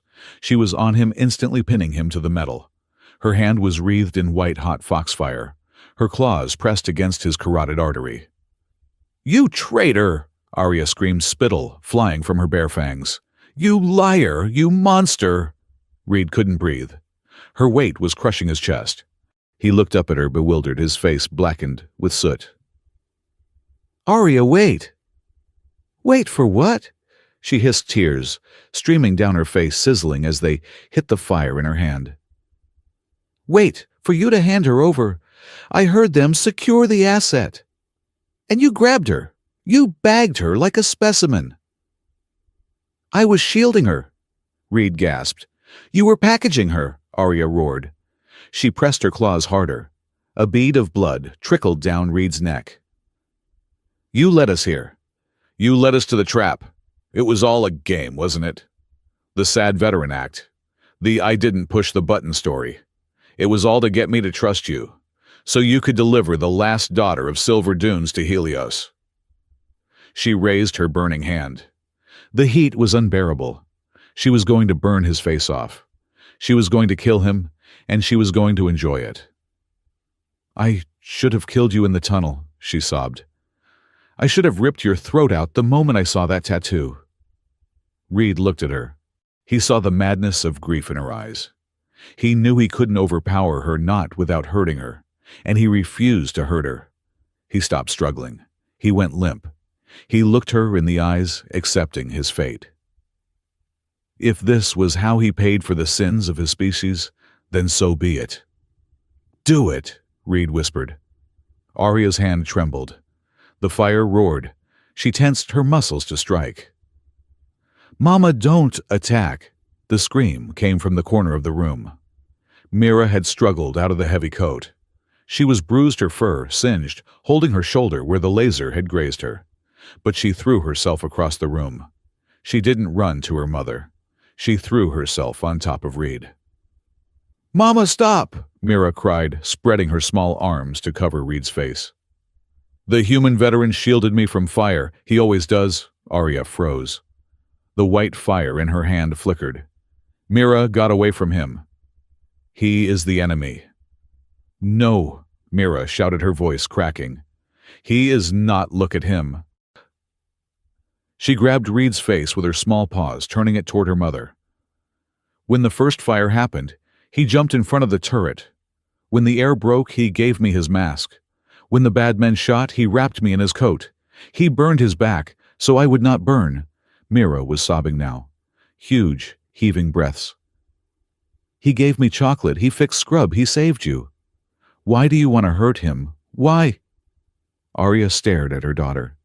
She stared at Reed, who was lying there bleeding, looking at Mira with an expression of such profound tenderness and fear for the child, not for himself.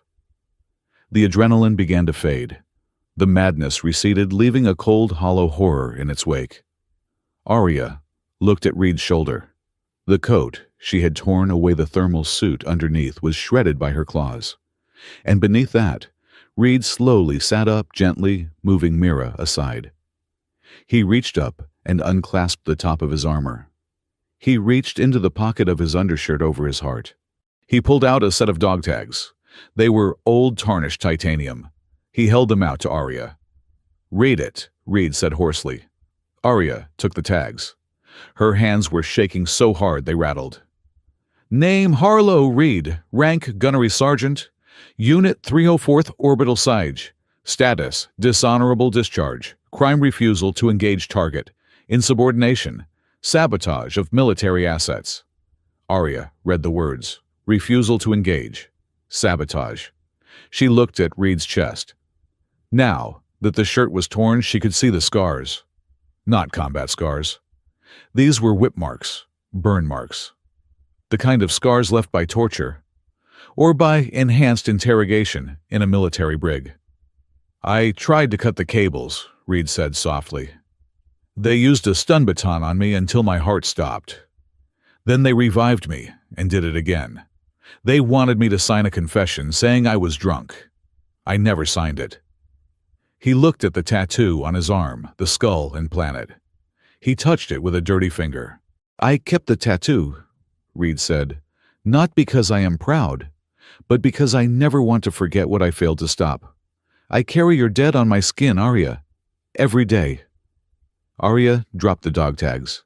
They clattered on the floor like coins. She looked at her sequencer device, which was still clipped to her belt. She pulled it off and frantically plugged it into the server bank next to Reed. "Show me," she whispered to the machine. "Show me his service record, the unredacted file." The sequencer whirred. With the access she had gained earlier, it bypassed the public records. It pulled the shadow file. The text scrolled across the tiny screen. Subject Harlow. Action attempted lockout of firing solution. 304. Notes. Subject repeatedly warned command of civilian presence. Subject physically assaulted superior officer to prevent launch. It was true. All of it. He was not the butcher. He was the only man who had tried to save them. Arya let out a sound that was half sob, half scream. She fell to her knees. The guilt was a physical blow. She had almost killed him. She had almost killed the one decent man in a galaxy of monsters. "I am sorry," she wept, bowing her head until it touched the floor. I am sorry, Reed sat up. He groaned, clutching his side. He reached out and placed a hand on her head, resting it between her ears. "It is okay," Reed said. "You were protecting your cub. I would have done the same." Mira crawled into the space between them. She hugged Reed's waist and Arya's arm, bridging the gap. "We are a pack," she whispered. "We do not hurt the pack." Reed looked at the mother and daughter. He felt a warmth in his chest that had nothing to do with the fire. It was the feeling of being seen, of being known. "Patch," Reed said to the drone hovering in the corner. "Status." Patch beeped a frantic warning. "The door," Reed translated. "They are cutting through." Sparks began to shower from the hinges of the blast door. The mercenaries were using a plasma cutter. "We have 5 minutes," Reed said, struggling to his feet. He offered a hand to Arya. She looked at his hand. Then she looked at his face. She took it, her grip firm, her claws retracted. "We need to get to the data spine," Arya said, wiping her eyes. Her voice was steady, again, cold and dangerous. "I have the authentication keys now. If we plug in, I can broadcast everything. The evacuation order, the bomb, and your file read. I will show them who the real hero was." "I do not care about being a hero," Reed said, picking up his pry bar. "I just want Cade to lose." "Attention station," the PA system boomed again, interrupting them.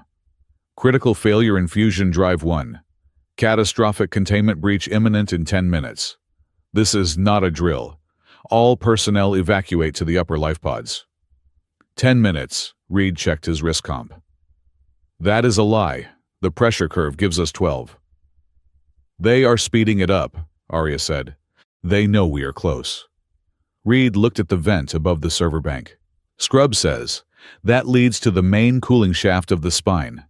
It is a straight drop. We slide down." "And the mercenaries?" Arya asked. Reed looked at the door, glowing red-hot. "We leave them a present." He went to the hydrogen coolant tanks lining the wall. He opened the valves just enough to let the gas hiss out, filling the room. "Patch," Reed said. "Set a remote detonator on your power core. Overload it on my signal." The drone chirped a sad, brave little sound. "No, not you, buddy," Reed said gently. "Just drop your spare battery pack. We can rig it." They scrambled into the vent. Reed went last. He looked back at the room filled with flammable gas.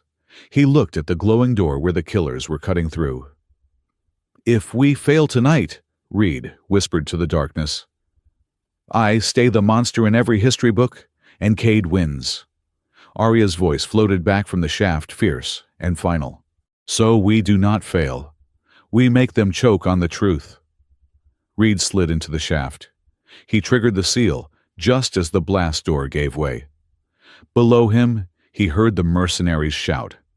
Then he heard the spark, boom. The explosion rocked the shaft, propelling them downward on a cushion of hot air. They were falling toward the heart of the station, toward the truth, and toward the end of the world. Reed held on to Mira. Arya held on to Reed. The descent began. The data spine of Halcyon's spire was a cathedral of silence and cold light. It was a cylindrical chamber, 50 meters high, lined with towering banks of crystalline servers that pulsed with the heartbeat of a billion data streams. The air here was frigid, kept at sub-zero temperatures to cool the processors, and it smelled of liquid nitrogen and the sterile absence of life. Reed Harlow, Area Silverpelt, and Mira stumbled out of the service vent, their boots hitting the polished obsidian floor with a jarring clatter. They looked like wrecks, soot-stained, bleeding, their clothes torn, invading a temple of pristine order. "We are in," Reed wheezed, leaning on his pry bar. His side was a mask of agony, where the shrapnel had dug in, but adrenaline was a potent drug. Arya limped toward the central console, a pedestal of white alloy rising from the center of the room. Mira trailed behind, clutching her scorched doll, her eyes wide as she took in the blue glow that washed over them. "Patch," Reed ordered. "Guard the vent. If anything comes down that shaft, electrocute it." The drone beeped a grim affirmative and took up a sentry position. Arya reached the console. She unclipped her modified sequencer, now battered and scarred from the escape, and jacked it into the primary port. "Handshake protocol initiating," Arya muttered, her fingers flying across the holographic interface. "Bypassing the Helios firewall now." The room turned red. "Warning," a synthetic voice boomed. "Unauthorized access detected. Security teams dispatched." "We knew that was coming," Reed said, limping to the edge of the platform to watch the main blast doors. "How long will it take to crack the encryption?" "The encryption is polymorphic," Arya said, her brow furrowed in concentration. "It changes every 3 seconds." "But I have the key." She looked at Reed. "Your service number. The old override code you used at Silver Dunes." Reed nodded. 749 Alpha Zulu. Arya typed it in. The red light vanished, replaced by a steady, calming green. "Access granted," the computer intoned. "We are in the brain," Arya breathed. "I can see everything. The fusion drive destabilization sequence is at 92%. 8 minutes to detonation." "Stop it," Reed said. "I am trying." Arya's hands were a blur. "But there is a lockout, a manual override from the executive suite." Suddenly, the main holographic projector in the center of the room flared to life. A pillar of light materialized into the form of a man, Damien Cade. He was not sitting in his office this time. He was standing on the bridge of the station, looking down at them with an expression of mild amusement, as if he were watching a particularly dull play. "Mr. Harlow," Cade said, his voice smooth and amplified. "And Ms. Silverpelt, I presume. You have caused quite a bit of damage to my property tonight." "We are about to cause a lot more," Reed growled. "Call off the detonation, Cade." "We have the logs," Cade laughed. It was a dry, soulless sound. "The logs? You mean the corrupted data files of a disgraced soldier and a terrorist hacker who will believe you. I have the entire United Terran Coalition media network on standby to broadcast the tragic news of the Vulpine attack on Halcyon Spire." He stepped closer to the camera, his holoform looming over them. "You are relics. You are debris from a war that ended 10 years ago. The galaxy has moved on. Helios is the future. Stability, profit, order. And you are just a glitch in the algorithm." "Glitches crash systems," Arya said, not looking up from her work. "And glitches are deleted," Cade countered. "Security is cutting through the main doors. You have 4 minutes. Enjoy the view." The holo flickered out. Reed looked at the massive blast doors at the far end of the chamber. Sparks were already flying from the hinges. "He is right about one thing," Reed said. "Nobody listens to a local broadcast. We need a megaphone." He looked at Arya. "Reroute the transmitter. We are not sending this to the station. We are sending it to the relay, to every ship, every planet, every newsfeed in the sector." "That requires bypassing the carrier wave limiters," Arya said. "It will fry the antenna after one transmission." "We only need one," Reed said. Arya nodded. She tapped a final sequence. "Ready, on your mark." Reed walked to the center of the platform, He pulled off his respirator mask, letting it drop to the floor. He wanted them to see his face, the scars, the age, the truth. "Mira," Reed said gently, "come here." The fox girl hesitated, then stepped up beside him. "Are you scared?" Reed asked. "Yes," Mira whispered. "Good," Reed said. "That makes you brave." He looked at Arya. "Now." Arya hit the enter key. Across the sector screens changed. In the opulent penthouses of Terra Prime, the evening news feed glitching into static. In the crowded bars of the mining colonies, the sports broadcasts cut out. On the bridges of Coalition dreadnoughts, tactical displays were replaced by a live feed. A face appeared. A human face, weathered and scarred, standing next to a vulpine woman with silver fur and a small, frightened fox child. "My name is Reed Harlow," the man said. His voice was not the polished baritone of a news anchor. It was the gravel of a man who had swallowed too much smoke. 10 years ago, I was the gunnery sergeant of the 304th. History says I was a coward who refused to fire on a military target at Silver Dunes. He held up his arm, showing the tattoo. History is a lie. Arya stepped forward. She did not look like a terrorist. She looked like an engineer. She pulled up a holographic display next to her, streaming the raw data logs they had decrypted. "This is the original targeting telemetry from that day," Arya said, her voice clear and sharp. "Look at the heat signatures. No weapons, no shields. Just schools, hospitals, homes." She swiped her hand, and the screen changed to the current status of Halcyon Spire. "And this," she continued, "is what is happening right now. Helios Frontier Dynamics is not containing a vulpine attack.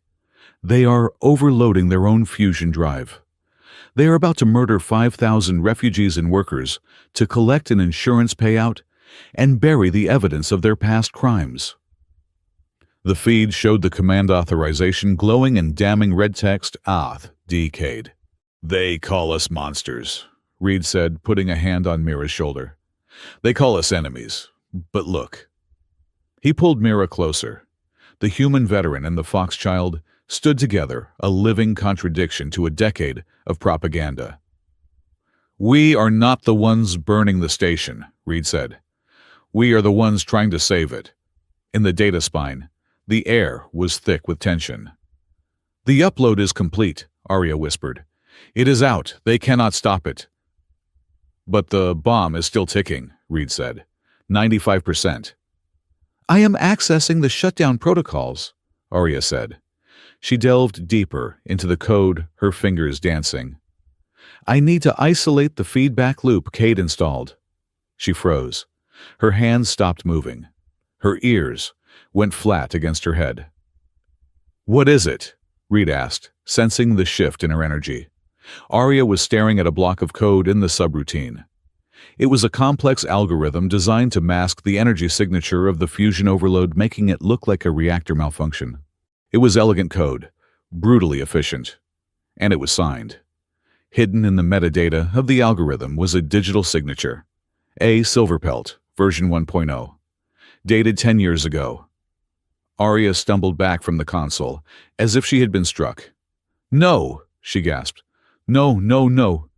"Arya!" Reed stepped toward her. "What is wrong?" "This code," Arya whispered, her voice trembling with horror. "The masking algorithm. I wrote it," Reed frowned. "What?" 10 years ago, Arya said, tears welling in her eyes. "I was working for a civilian contractor on the dunes. We were building weather control systems. I wrote a program to mask the atmospheric sensors during lightning storms, so they wouldn't trigger false alarms." She pointed at the screen. "Helios stole it. They repurposed it. This is my code, Reed. They used my algorithm to mask the heat signatures of the schools on Silver Dunes. They used my work to trick your targeting computers." She looked at her hands, her claws extending and retracting in agitation. "I helped them. I did not know, but I helped them. I helped kill my own brother." She looked at Reed, her eyes filled with a devastating shame. "I am just like them. I am a murderer too." She reached for the console to shut down the feed. I cannot do this. I have no right to speak for justice. I am the weapon. Reed grabbed her wrists. Stop, he ordered. Let me go, Arya cried. Don't you see we are both broken? We are both guilty. Yes, Reed shouted. We are. The blast doors groaned. The first cutting torch broke through spitting molten metal onto the floor. They used you, Arya, Reed said, forcing her to look at him. Just like they used me. They took your brilliance and turned it into a weapon. They took my loyalty and turned it into a crime. That is not guilt. That is the evidence.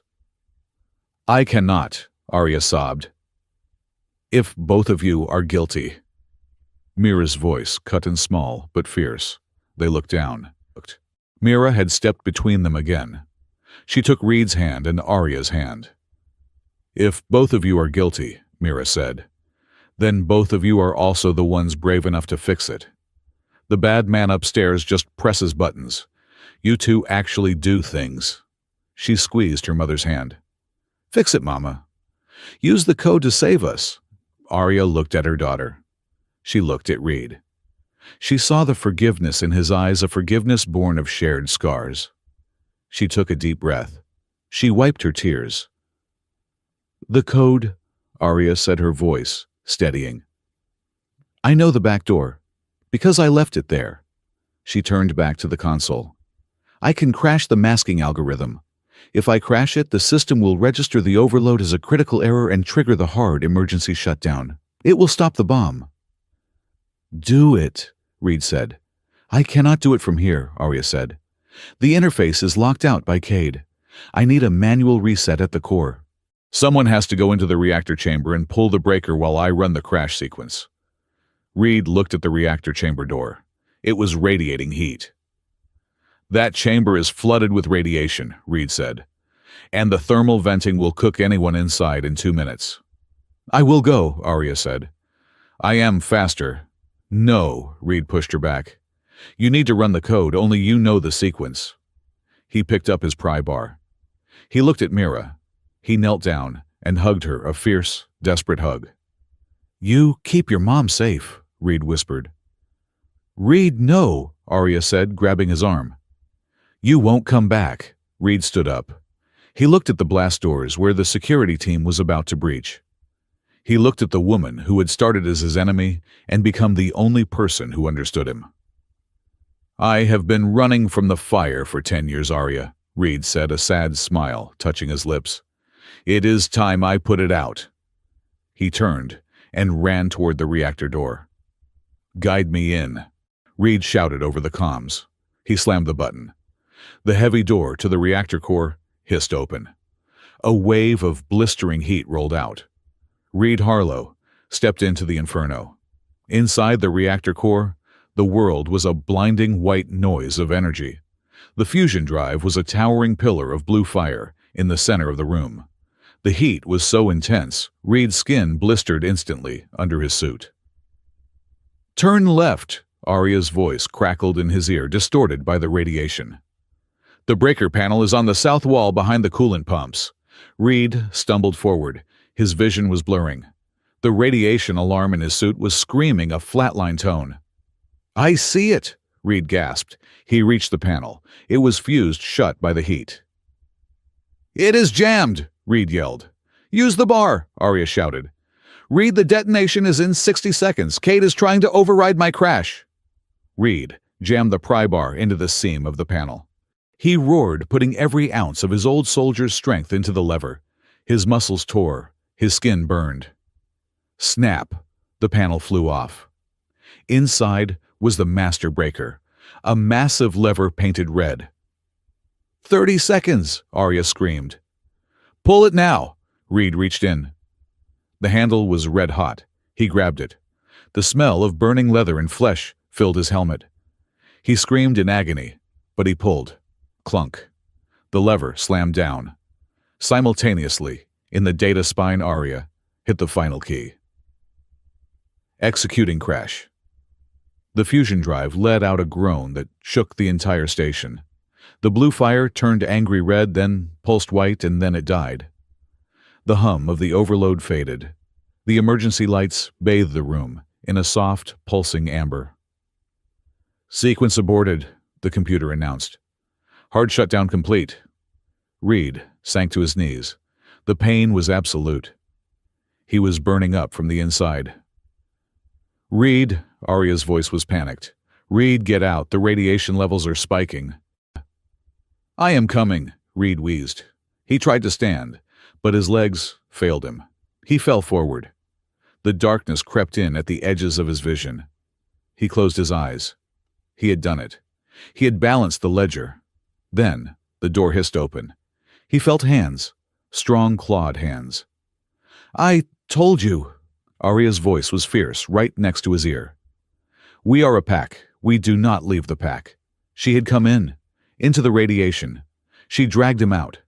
She hauled his heavy armored body across the threshold, back into the cool air of the data spine, just as the security doors finally burst open. But the security team did not fire. They stood there, weapons lowered. Behind them, a man in a dark uniform pushed through. It was not Cade. He was a captain of the United Terran Coalition Navy. "Stand down," the captain ordered the mercenaries. "By order of the High Admiral, this station is under Coalition jurisdiction." The broadcast. It worked. Reed lay on the floor, looking up at the ceiling. Arya was hovering over him, her face frantic. Mira was holding his hand, crying. "Did we win?" Reed whispered. Arya smiled through her tears. "Yes, you stubborn old human. We won." The aftermath was a blur of medical bays and legal depositions. Damian Cade tried to flee. He made it to his luxury shuttle, but the docking clamps refused to release. Arya had locked them down hard. When the Coalition investigators boarded, they found him shredding documents. It didn't matter. The broadcast logs were already mirrored on 1,000 servers across the galaxy. The investigation was swift and brutal. With the original Silver Dunes telemetry exposed, the narrative of the war collapsed. Helios stock plummeted to zero overnight. Cade was arrested and charged with crimes against sentient life. Reed Harlow spent 3 weeks in a regeneration tank. When he woke up, his skin was pink and new, though the scars ran too deep to fully erase. He was summoned to a hearing. Not a court-martial this time, but an reinstatement ceremony. The Admiral offered him his rank back. He offered him a pension, a medal, and a quiet posting on a garden world. Reed stood at the podium looking at the gathered brass. He looked at the gallery where Arya sat with Mira. Arya was wearing a proper engineer's jumpsuit, now her fur groomed and shining. Mira waved at him holding a new doll, this one made of soft, plush, not wire. "I appreciate the offer, Admiral," Reed said, "but I am retired." "Then what will you do, Sergeant?" the Admiral asked. Reed looked at Arya. "I have some maintenance work to catch up on, and I think I am going to try my hand at family life." 3 years later, Halcyon Spire was no longer a graveyard. It was a bustling hub of the Reconstruction Initiative. The lower ring had been converted into a hydroponic garden and school for refugees, both human and vulpine.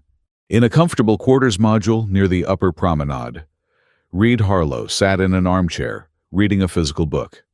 He wore a civilian sweater, though he still kept his old combat boots near the door. "Papa!" Mira, now a lanky teenager with bright eyes and a mischievous grin, bounded into the room.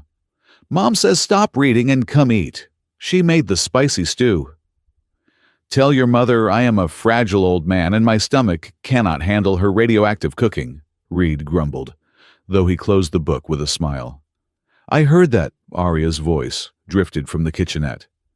Reed stood up. He walked into the kitchen. Arya was there stirring a pot. She looked healthy, happy. The shadows were gone from her eyes. She turned and kissed him a quick, affectionate peck on the cheek. "The stew is not radioactive. It is spirited."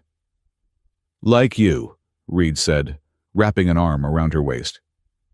Later that night, a thunderstorm raged on the planet below. The flashes of light illuminated the station windows. Mira woke up screaming. Reed and Arya were in her room in seconds. "It is okay," Reed said, sitting on the edge of her bed. "It is just the storm on Edris. The lightning cannot hurt you here." "I dreamt of the fire," Mira whispered. "The turret." "I know," Reed said. He rubbed her back. "But remember what happened." "You shielded me," Mira said softly. "And your mother saved me," Reed added. "And you saved both of us." Arya sat on the other side. "We are safe, little one. The monsters are gone." Reed looked at his family. The Fox engineer, the human soldier, and the girl who bound them together. They were not perfect. They carried the scars of a war that had tried to destroy them. But as he sat there in the dim light, listening to the storm far below, Reed realized something. HFY wasn't about the biggest gun or the toughest armor. It wasn't about conquering the galaxy. Humanity, true humanity, was the ability to look at the enemy across the fire and see a person. It was the courage to say, "I was wrong." It was the strength to use your body as a shield for someone who didn't look like you. "Go back to sleep," Reed whispered. "I am on watch." Mira closed her eyes. Arya leaned her head on Reed's shoulder. And for the first time in 100 years, the veteran closed his eyes, and he did not see ghosts. He only saw the future. The end.